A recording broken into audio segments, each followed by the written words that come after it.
In India, we believe uh, that God Himself takes incarnations with His Vishnu principle. Whenever there is the decline of righteousness and tries to elevate.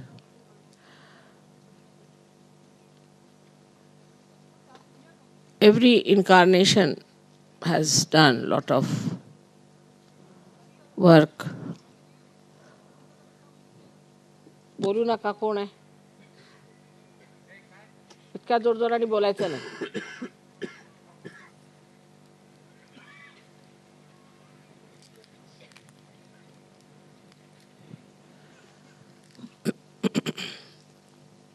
and have done also work within ourselves.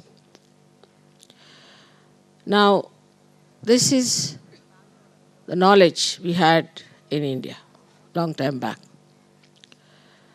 But when they talked about incarnations, people started worshipping them as some statues or some sort of an images which were sold in the market and were made by people who had no right to do that.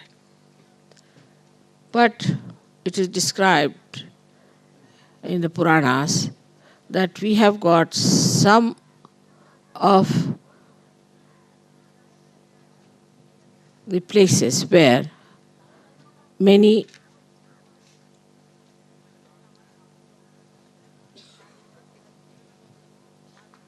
कोण आहेत पोलिसांना सांगा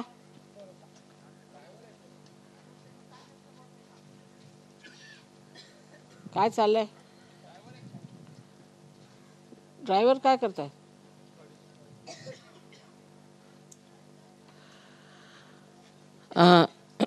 they have said that in many places in India and all over the world, the Mother Earth has created beautiful deities to tell the people or to sort of tally with whatever described in those olden books. And all these are called as Swayambhu. They are created by themselves. Unless and until you are a realized soul, you cannot make it out whether these are real or not. You have to have vibrations to see that they emit vibrations quite strongly. A stone starts emitting vibration, but it has a form, it has a coefficients. So how this is being created? There have been quite a lot of miracles in this country of these incarnations. Like Ramadasa, who was the guru of Shivaji Maharaj, it is said that he, in his own time, the Mother Earth emitted out, manifesting, they say 500 Hanumana. I don't know the number is correct or not, whatever it is. But the one, they found a statue in the waters of Angapur. It was Ramadasa who found it and was kept there. And there was a statue of another goddess, Anglai Devi. Must be meaning England, I think. Goddess coming from England must be Anglai Devi. Whatever it is. So they wanted to remove those statues from there. And they said that the statues would not move. So they had to ask for forgiveness. And with great difficulty, they could remove those statues to one place called Chafal, where they are kept. Now, why they took it to Chafal? Because there was one Hanumana created. And this Hanumana, they wanted to change the face, the architects. So they went on deep down, trying to find out how far does the stone go.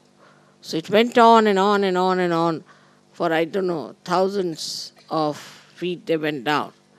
And they saw it was still standing on one rock straight forward. So they gave up and they kept as it is. All such miracles have been here to show that these are Swambhus.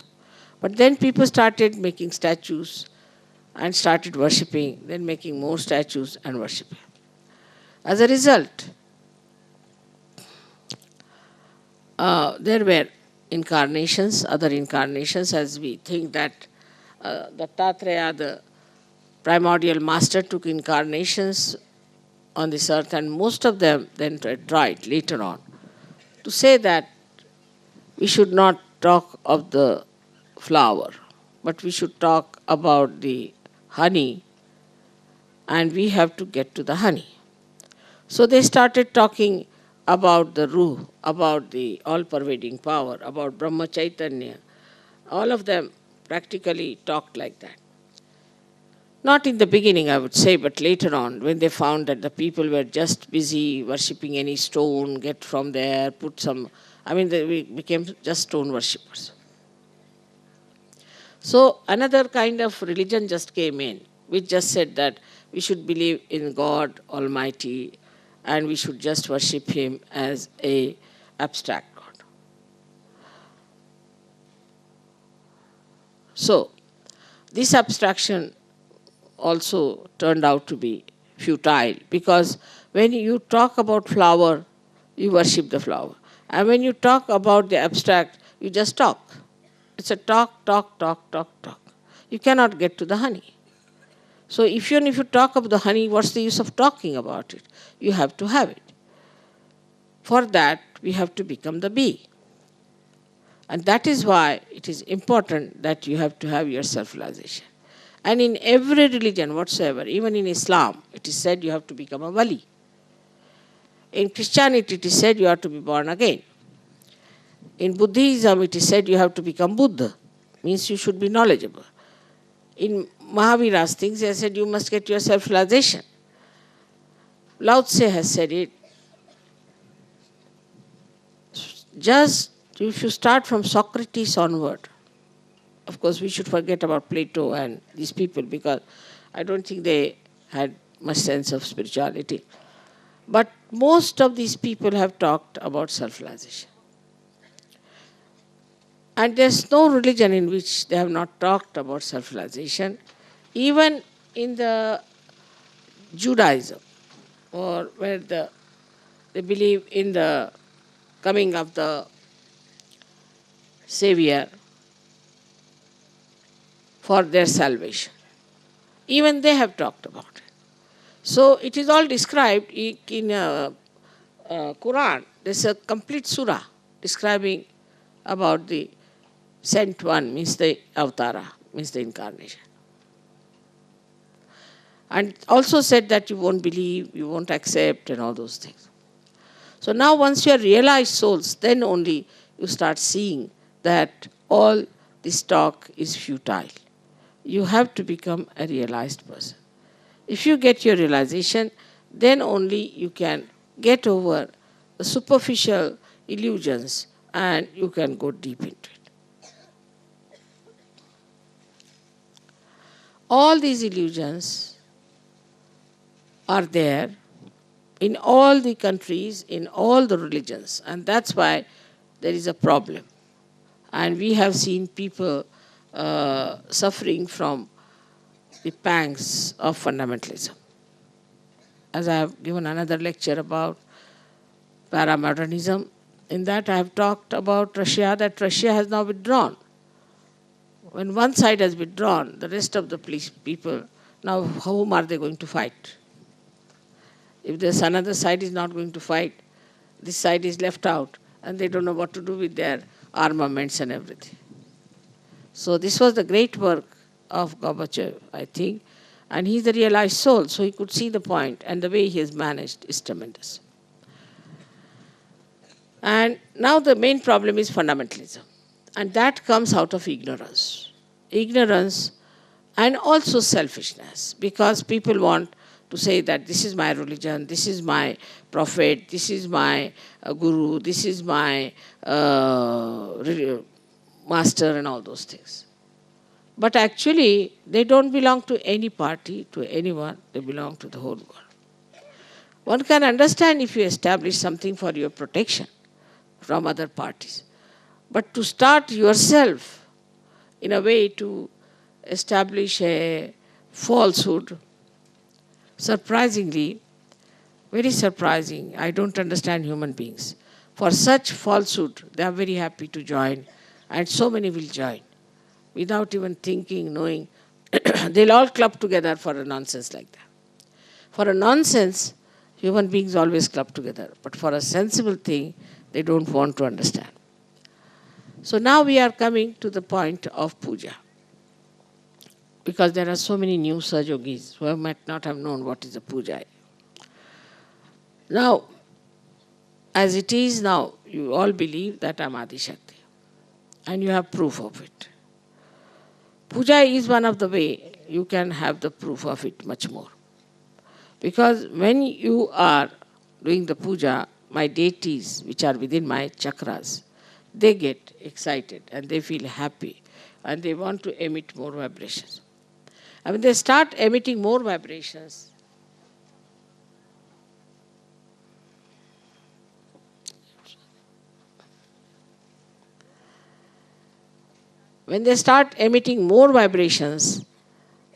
then you are surprised that how after puja you get so drenched and you just feel elevated and at a much higher level.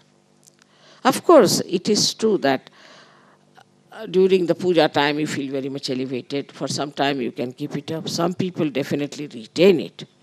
But some people go up and down like a yo-yo. They don't have that capacity to retain it. That is why one has to meditate in thoughtless awareness to keep up that status, that higher status. But the puja of only of the goddess is allowed, puja of the god is allowed. But we must know who is the god or who is the goddess.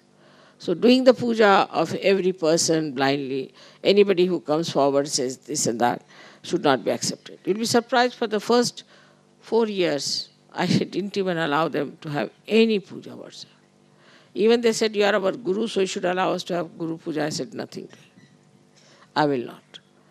Then first, after 4 years, on the Navratri day, they wanted to have one puja. I said, all right, you can have it, but very few people. And then they found that that puja gave them so much of vibration, so much of elated spirituality. And they touched so many dimensions suddenly that then they started requesting me, Mother, you must give me a puja. Even in India, where we have this system of puja, people have no idea how to really do it. It was very embarrassing, but I had to tell them each and everything, do like this, do like that, you must have like this. I was working it out this way. First time I went to Delhi, you'll be surprised. If somebody can get hold of that photograph, I was just shrunk. I was just shrunk. The whole body had shrunk. I'd become so thin. And I was so shocked because they were using all plastics and things used in the thing, all kinds of things. Oh God, I said, now what to do? So I never used to also allow them to give me any money or anything before. Then I said, all right, start with 1p. We started with 1p. Gradually they increased. Because I thought that they don't know that you have to use silver. And then out of that money, I said, all right, I'll buy silver. I'll put my name on that, so it's my property. So whatever you have given me is mine, so-called, and is with you. That is how we started this proper understanding of the thing. That we have to have a particular type of metal, particular type of styles. Now these metals have an effect on us, very much effect on us. And in what metal you do the puja also has an effect. It's all a science of spirituality, which one must understand is very important. and should be done in a proper way if you have to have the best results. It's like a science. And so the puja started. And I think now people have got quite a good sense of it. Now it is, in Maharashtra especially, they are experts, and it's very difficult to argue with them. So they said that, Mother, we are supposed to give you a sari. When they are such experts, they said, no, we have to give you a sari. Then I said, all right, give me ordinary sari, I will not take expensive. Then they argued with me, this thing, that thing, it went on and on and on. And, then it started on to, they said, we cannot give you false sari. I said, all right, give me anything. Then it has become so expensive now. See, so I've been requesting that now for future, try to understand that now I'm old, and to an old goddess you can give something simple.